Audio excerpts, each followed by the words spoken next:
सौभाग्यशाली गुरुमुखों, अपने मन एवं चित्त की समस्त वृत्तियों को एकाग्र करते हुए अपना ध्यान सन्मुख विराजमान श्री परमहंसों की महान विभूतियों के एवं हाजिर हजूर श्री सतगुरु दाता दयाल महाराज जी के सुंदर स्वरूप की ओर लगाते हुए मिलकर बोलो जयकारा।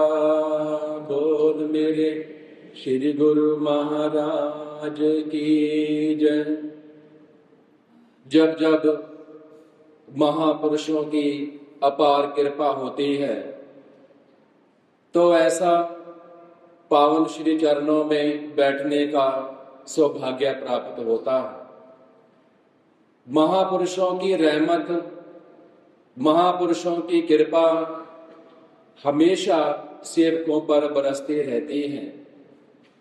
जो सेवक जन श्रद्धा से प्रेम से महापुरुषों के चरणों का ध्यान करते हैं, उन्हें इस कृपा का एहसास भी होता है और वे महसूस भी करते हैं कि महापुरुष हमेशा हमारे अंग संग हैं।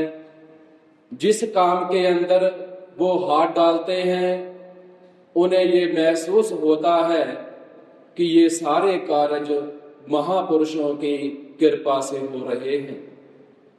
महापुरुषों के सिवा जीव का संसार के अंदर कोई भी सच्चा हितैषी नहीं है। महापुरुष बिना किसी स्वार्थ के सेवकों पर उपकार करते रहते हैं। इन उपकारों के लिए हम सभी मिलकर के महापुरुषों के पावन श्री चरणों में कोटिन कोट शुक्राना अदा करते हैं। बोलो जयकारा, बोल मेरे श्री गुरु महाराज की। एक बार एक महात्मा जी के चरणों में 3 भगत बैठे हुए थे। तो महात्मा जी ने उनको प्रश्न किया कि सच्ची भक्ति का स्वरूप क्या होता है, सच्ची भक्ति किसे कहते हैं, आप एक एक करके हमें बताइए।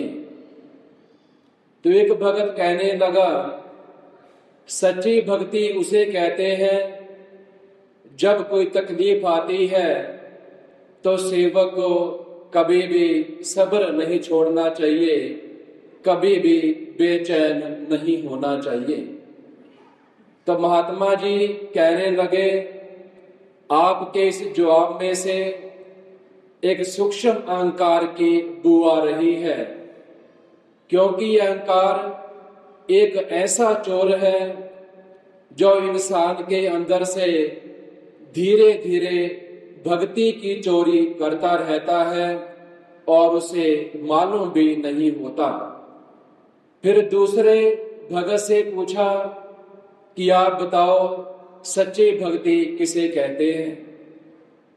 दूसरा भगत कहने लगा, सच्ची भक्ति उसे कहते हैं जब कोई तकलीफ मालिक की तरफ से आती है तो वो उसको कभी भी चित्त में ना लगाए, महापुरुषों की मौज को मान करके अपने जीवन को बिताए, हंसते हंसते तकलीफ को झेले।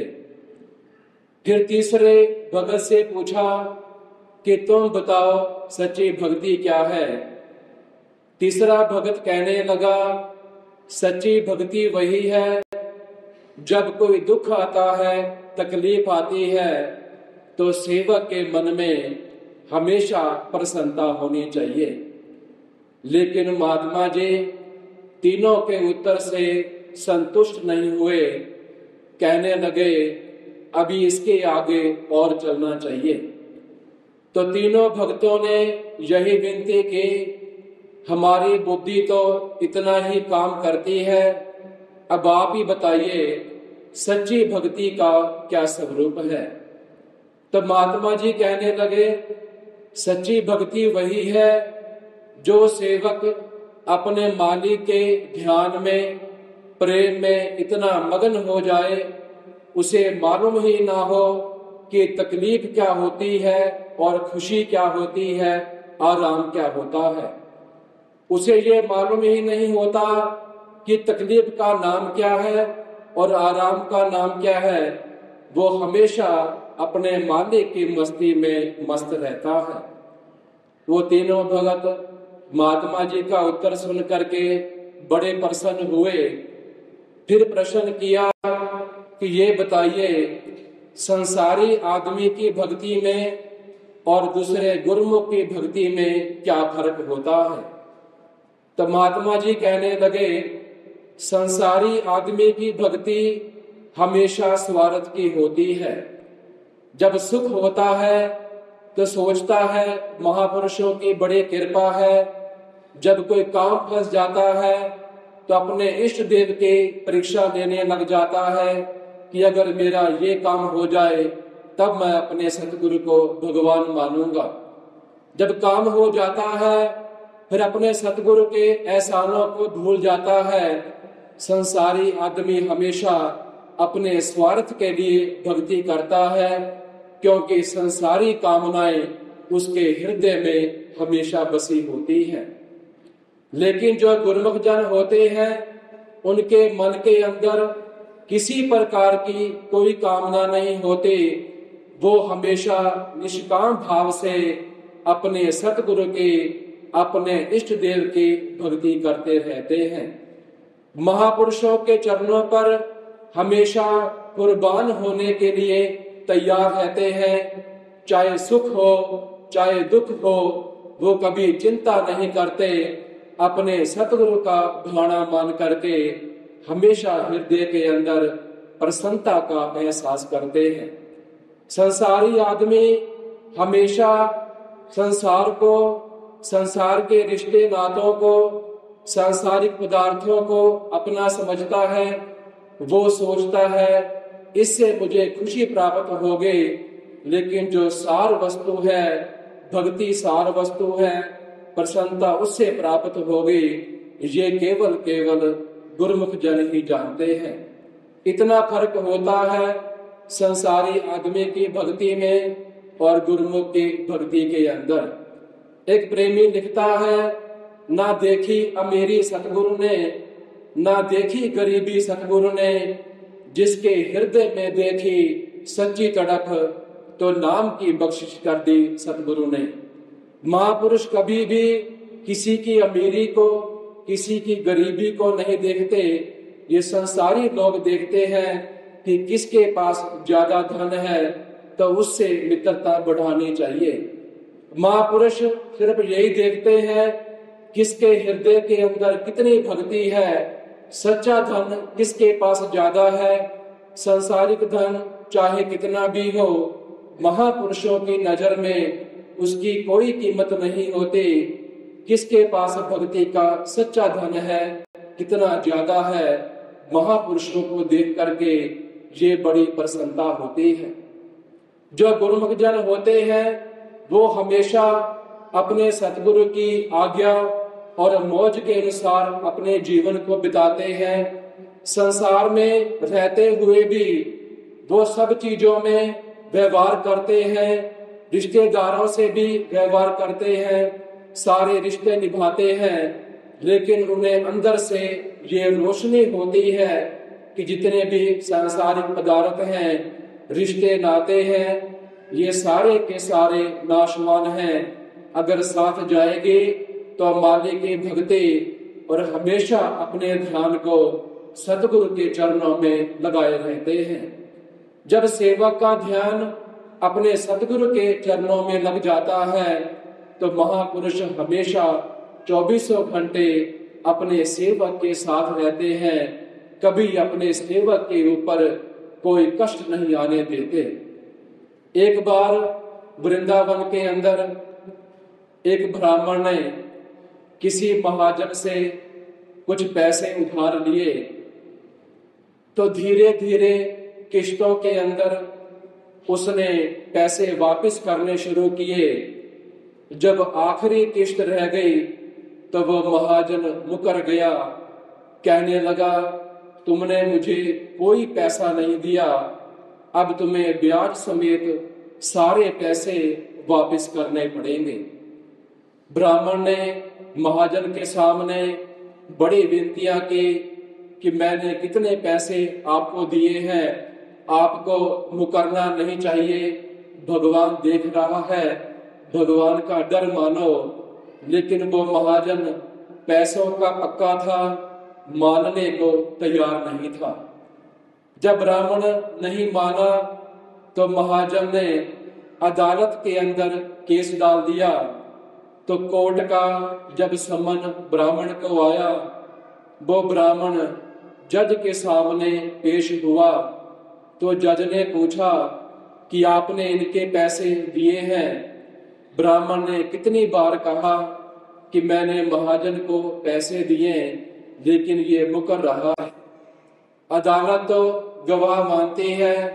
तो जज ने पूछा, आपके पास कोई गवाह है जिसके सामने आपने पैसे दिए हो? वो ब्राह्मण जो था बांके बिहारी का परम भगत था, हमेशा ध्यान में लीन रहता था। तो मन में विचार करने लगा, संसार ने तो धोखा दिया है, बांके बिहारी के चरणों का सहारा लेता हूँ, उन्हीं के ऊपर ही अपने जीवन की बागडोर को छोड़ता हूँ, वही मुझे इस दुख से निकालेंगे। तो जज को उसने कहा, हाँ बांके बिहारी जी हैं जिनके सामने मैंने इसको पैसे दिए। तो जज ने पूछा, उनका पता निशान क्या है? उनके नाम पर नोटिस भेजना पड़ेगा, फलानी फलानी तारीख को उनको अदालत में पेश होना पड़ेगा। वो ब्राह्मण कहने लगे, पता निशान लिखो। नाम बांके बिहारी लाल, पिता का नाम वासुदेव, घर का पता बांके बिहारी मंदिर और वृंदावन। जज ने नोटिस भेज दिया। जो आदमी नोटिस लेकर के मंदिर में पहुंचा, भगवान के चरणों में रख दिया और कहने लगा, फलानी तारीख को आपकी गवाही है, आपने अदालत के अंदर पेश होना है। ब्राह्मण को भगवान के चरणों में अटल विश्वास था। जिसको अपने इष्ट देव के चरणों में पक्का विश्वास होता है तो फिक्र अपने सतगुरु को हो जाती है, अपने सेवक को कष्ट से उबारने के लिए। जब तारीख आई तो एक बुजुर्ग जैसे आदमी अदालत में पेश हुए, जज के सामने खड़े हो गए। जज ने पूछा, आप ब्राह्मण के गवाह हैं? वो बुजुर्ग कहने लगे, हाँ, मेरे सामने ही इन्होंने महाजन को पैसे दिए थे। तो जज ने पूछा, क्या आप बता सकते हैं कितने कितने पैसे किस तारीख को दिए थे? तो वो गवाह कहने लगा, इतने इतने पैसे इस तारीख को दिए हैं, आप महाजन का बही खाता मंगवाओ तो आपको पैसे वहां पर मिलेंगे। जज ने महाजन से बही खाता मंगवाया। जिस जिस तारीख को जितने पैसे गवाह ने बताए थे वहां पर पैसे लिखे हुए थे, लेकिन ब्राह्मण के नाम पर एक कोई और फर्जी नाम महाजन ने डाला हुआ था। जज ने जब देखा गवाह ने सच सच बोला है तो ब्राह्मण के हक में केस हो गया। उल्टा जो महाजन था उसको जेल हो गई। सारा केस निपटने के बाद जज ने ब्राह्मण को बुलाया और पूछा, तुम्हारा तो कोई है नहीं, तुम तो फकीर आदमी मालूम होते हो, ये गवाह तुमने कैसा पकड़ा है जिसे सारी तारीखें मालूम है और पैसे भी मालूम है? वो ब्राह्मण कहने लगा, वो कोई और नहीं, मेरे परम इष्ट देव बांके बिहारी श्री कृष्ण भगवान थे, जो मेरी लाज रखने आए थे। उन्होंने ही मुझे इस कष्ट से उबारा है।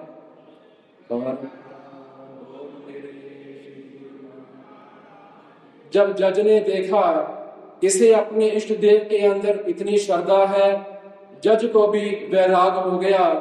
उसने अपनी पदवी से इस्तीफा दे करके फकीर बन गया। कई साल बाहर मस्त मौला भक्ति करता रहा।